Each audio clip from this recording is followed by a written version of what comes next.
Et bienvenue à tous, nous sommes devant l'Assemblée Logos Tabernacle. Et aujourd'hui, le 3 premier dimanche du mois d'août, nous continuons avec notre marathon de prière avec le pasteur Joël Moirabou, qui a pour thème le monde spirituel. Aujourd'hui, il nous a parlé du sujet de placer sa foi dans la parole de Dieu.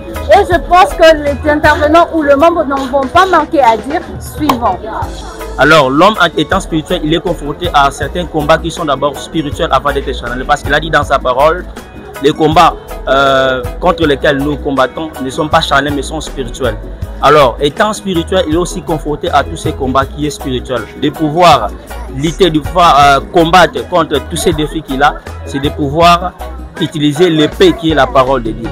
De savoir ce que la parole de Dieu dit par rapport à nous, ce que Christ a accompli pour nous à la croix et vivre par rapport à ça, en conséquence de ça.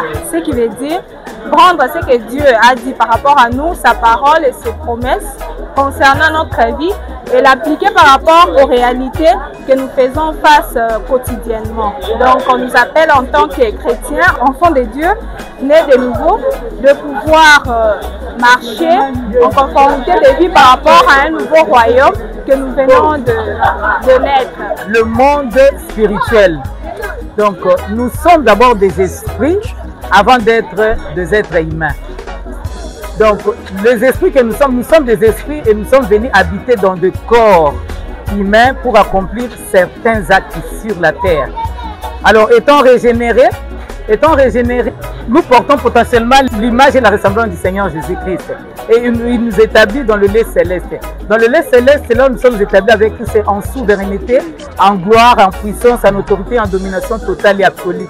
Toutes les entités célestes dans le lait céleste nous sont soumises. Donc dans le lait céleste, Christ nous a bénis de toutes sortes de bénédictions rédemptrices.